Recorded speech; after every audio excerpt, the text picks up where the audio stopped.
इस कहानी की शुरुआत में हम देखते हैं कि लोगों का मानना है कि इस दुनिया में एक ऐसा मिस्टीरियस आइलैंड मौजूद है जहाँ पर मौजूद लोगों की उम्र बाकी दुनिया के निस्बत 10 टाइम्स स्लो चलता है, जिसकी वजह से वो काफी जवान और खूबसूरत होते हैं। उस आइलैंड पर सिर्फ फीमेल्स ही पाई जाती हैं। लोग मानते हैं कि उस आइलैंड पर कुछ ऐसे सीक्रेट्स पाए जाते हैं जिसकी वजह से ये सब होता है, और काफी सारे लोग उस आइलैंड को ढूंढने में लगे हुए हैं, जिनमें से एक मिस्टर सॉन्ग भी होता है। वो भी उस आइलैंड को ढूंढ कर वहां जाना चाहता है और वहां मौजूद उस आइलैंड के सीक्रेट को जानना चाहता है ताकि वो भी हमेशा जवान रह सके। उस आइलैंड का नाम वर्जिन आइलैंड होता है। मिस्टर सॉन्ग उस आइलैंड की तलाश में कुछ लोगों को भेजने वाले होते हैं। इस बात की ये खबर वेंग नामी ये लड़का अपने रेडियो पर सुनता है। मिस्टर सॉन्ग अपने खर्चे पर उस आइलैंड की तलाश में लोगों को भेजने वाले हैं।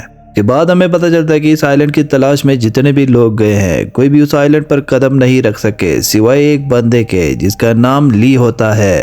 दरअसल ली वेंग का फादर होता है, जो अब तक उस आइलैंड से कभी वापस नहीं आए। अब वेंग अपने फादर को ढूंढना चाहता था, जिसकी वजह से वो भी मिस्टर सॉन्ग को ज्वाइन करते हैं। उसके बाद हम वेंग को एक बोट पर देखते हैं जहाँ वो एक लड़के से मिलता है जिसका नाम हैंग वू होता है, जो उस बोट का सेलर होता है। वेंग और उस लड़के की आपस में दोस्ती हो जाती है। के बाद दोनों अपने मिशन पर निकलने लगते हैं। इतने में एक बंदा आ जाता है। वो उनकी तरफ एक जीपीएस ट्रैकर फेंकता है ताकि वो जहां भी हो उनके लोकेशन का पता चल सके। के बाद वो दोनों अपने मिशन पर निकल जाते हैं। उसके बाद हम देखते हैं कि इन दोनों को 2 महीने हो चुके हैं उस आइलैंड की तलाश में, लेकिन अभी तक वो उस आइलैंड को नहीं ढूंढ सके। उनके खाने पीने के सामान भी काफी कम रह गए थे, इसकी वजह से वो दोनों काफी उदास थे।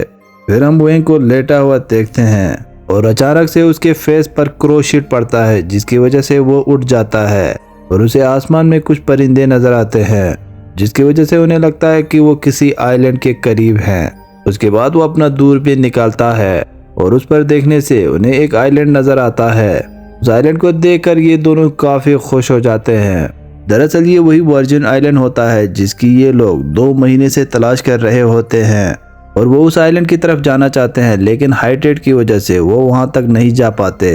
वो अपने बोट को उस आइलैंड तक नहीं ले जा सकते थे, इस वजह से वो पानी में तैरते हुए उस आइलैंड तक जाने का फैसला करते हैं। वो दोनों पानी में कूद जाते हैं। उसके बाद हम देखते हैं कि वो दोनों उस आइलैंड पे पहुंच चुके हैं, लेकिन वो दोनों बेहोश थे, और जब आंख खोलते हैं तो वो देखते हैं कि कुछ औरतों ने उन्हें घेर रखा है।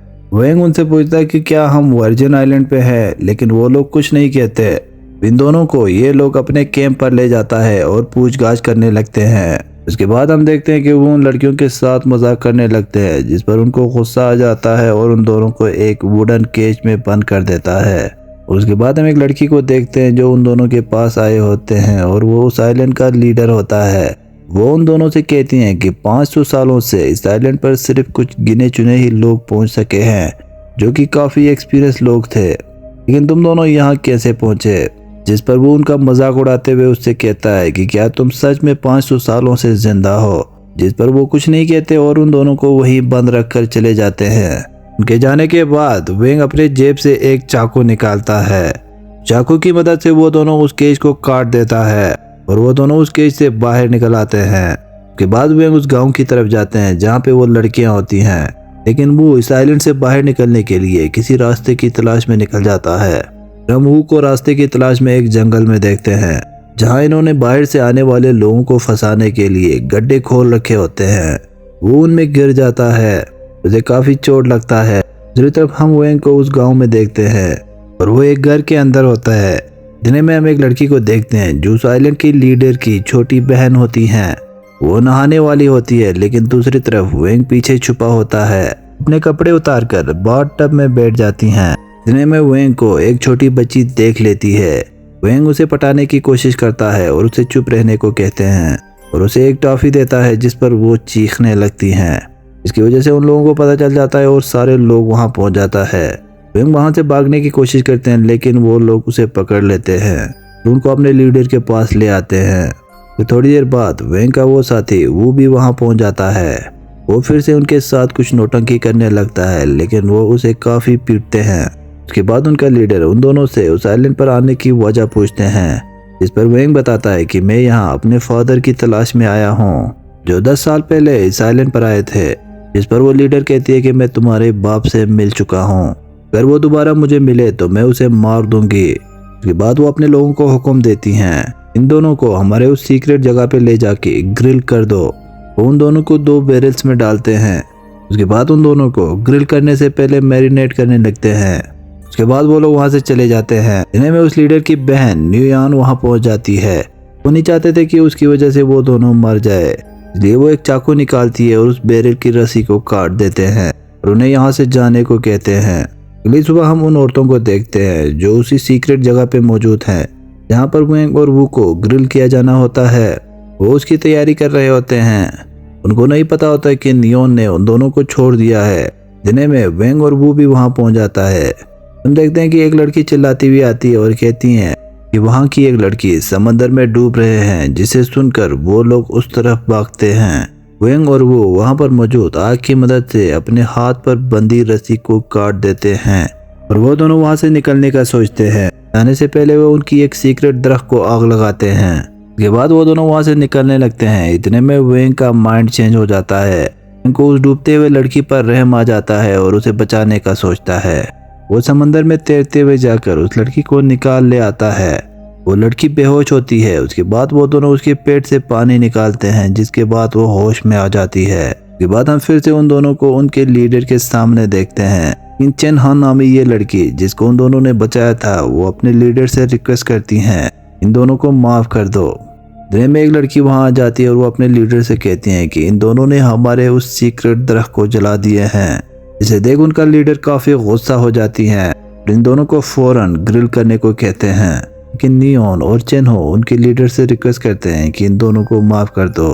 इस पर उनका लीडर कहते हैं कि इन दोनों के पास 3 महीने हैं, हमें हमारे इस सीक्रेट दरख्त को रिस्टोर करना होगा।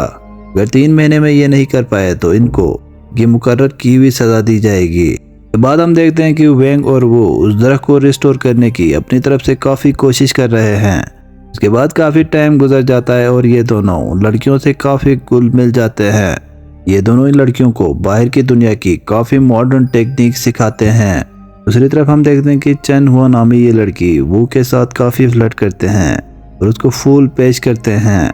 यूं टाइम गुजर जाता है। फिर हम देखते हैं कि वो दरख्त फिर से जिंदा होने लगे हैं।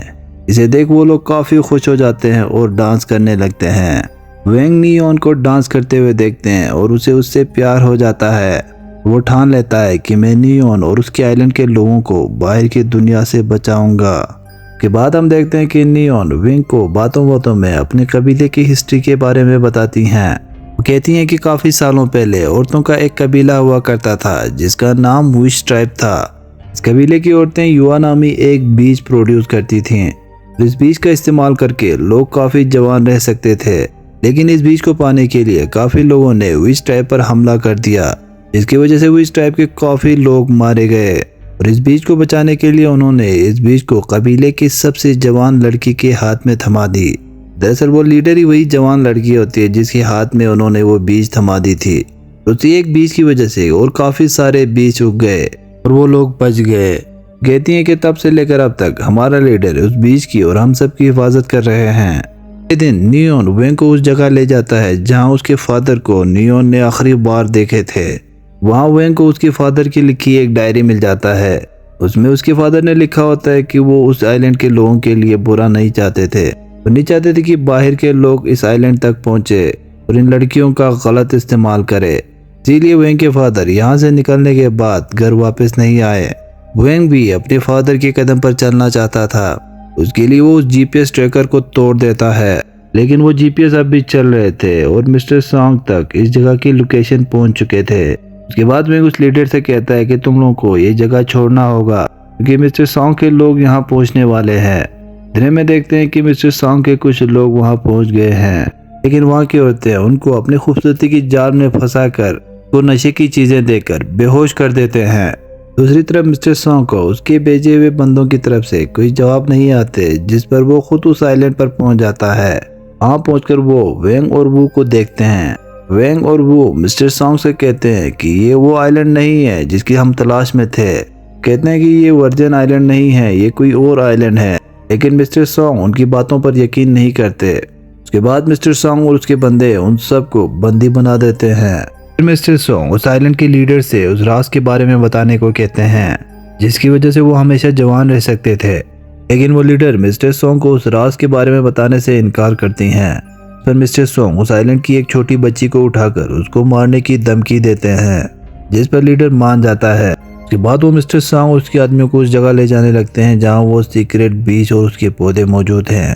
लेकिन जाते हुए रास्ते में उस आइलैंड की लड़कियां मिस्टर सोंग और उसके आदमियों पर हमला कर देता है।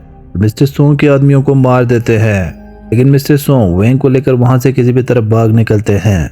उसके बाद हम देखते हैं कि मिस्टर सोंग वेंग के गले में एक टाइम बॉम्ब लगाता है, उसे धमकी देने लगता है, तुमने अगर इस आइलैंड के लोगों से सीक्रेट के बारे में पता नहीं किया, मैं इस बॉम्ब के जरिए तुम्हें और इस आइलैंड के पूरे लोगों को मार दूंगा।